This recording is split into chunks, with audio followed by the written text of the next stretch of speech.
السلام عليكم ورحمة الله وبركاته متابعينا الأعزاء. إن شاء الله تكونوا بخير وبصحة وسلامة. اليوم شاومي بمؤتمرها الرسمي بالصين أطلقت جهازي شاومي 14 والشاومي 14 برو، بالإضافة إلى نظام الهايبر أو إس، نظام جديد كليا راح يعطي لأجهزة شاومي سلاسة أكثر، تحكم مع الأجهزة الأخرى من شاومي بشكل أفضل، مميزات رهيبة يمكن يراد له مقطع منفصل بالكامل. اليوم راح نتكلم عن الشاومي 14 والشاومي 14 برو، فخليكم وين المقطع إن شاء الله راح تستفادون. طبعا جهاز الشاومي 14 برو راح يجيك بسماكة 8.5 ملم، ووزن راح يكون 223 جرام أو 230 جرام حسب النسخة. بالإضافة إلى ذلك راح تجي نسخة بإطار من الألمنيوم أو أكو نسخة بإطار من التيتانيوم، وكذلك راح يكون ظهره من الزجاج. راح يكون مقابل الماء والغبار بمعيار الاي بي 68. والشاومي 14 عادي راح يجوز ماكل 8.3 ملم، وزن 188 جرام أو وزن 193 جرام حسب النسخة. وكذلك عندك إطار من الألمنيوم مع ظهر من الزجاج أو من السيليكون بوليمر. وأيضا راح يكون مقاوم للماء والغبار بمعيار الاي بي 68. والجهازين راح يجي بتصميم خرافي جدا، تصميم رائع جدا، مع الحفاظ على هوية هواتف الشركة الفلاج شيب بتصميم مقارب لنسخة العام الماضي، وهذا الشيء جاي تعتمد الشركات بالوقت الحالي. من ناحية الشاشة، فالجهازين راح يجي بشاشة خرافية، الفرق هو في الدقة والحجم.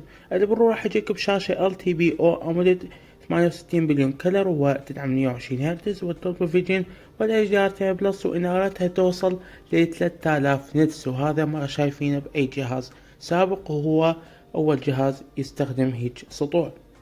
بشاشة هي تسمى C8 من TCL المعروفة بتصنيع الشاشات، شاشة خط أول، حجمها 76 إنش ودقتها 2K، وكثرة البكسلات 522 بكسل لكل إنش. كذلك ال 14 راح تجيب بشاشة LTPO OLED تدعم 68 بليون كلر و 120 هرتز ودولبي فيجن والHDR10 بلس، أيضا إنارة 3000 نتس، لكن حجمها راح يكون 36 إنش، فاللي يريد جهاز حجمه مناسب فهذا الجهاز راح يكون خيار ممتاز. ودقتها راح تكون الواحد ونص كي، وكذلك بكسلات 460 بكسل لكل إنش. فالشاشتين يعتبرن خط أول وفتشي ممتاز وعشرة على عشرة. من ناحية النظام فراح يجون بالاندرويد 14 الأحدث والهايبر او اس من شاومي كنظام. والمعالج هو أحدث معالج من كوالكوم، وأول جهاز بالعالم يستخدم المعالج الجديد ال 8 جين 3 بدقة تصنيع 4 نانومتر.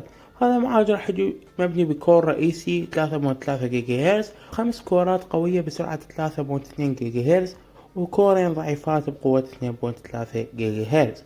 فمعالج يعتبر ممتاز أفضل. وهنا راح يكون الرامات من النوع الأحدث LPDDR5X والUFS 4.0، وتبدأ من رام 8 لحد رام 16 ومساحة 1 تيرا بايت بالعادي، وتبدأ من رام 12 لحد رام 16 مع مساحة 1 تيرا بايت بالبرو.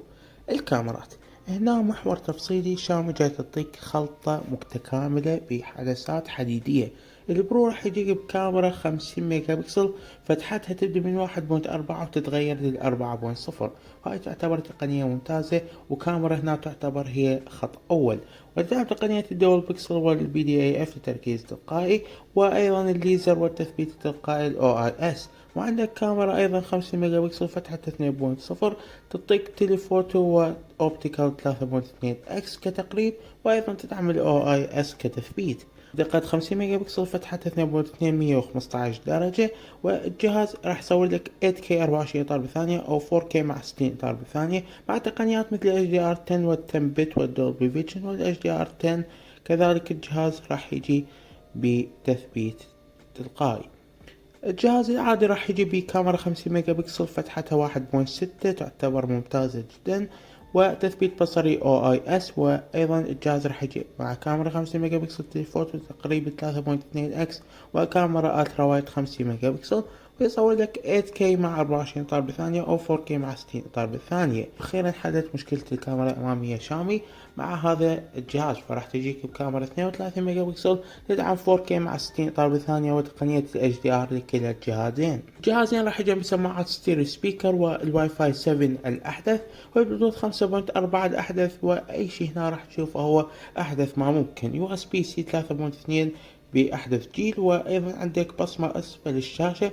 وراح يكون الجهاز ببطارية 4880 ملي امبير للبرو وبسرعة شحن 120 واط.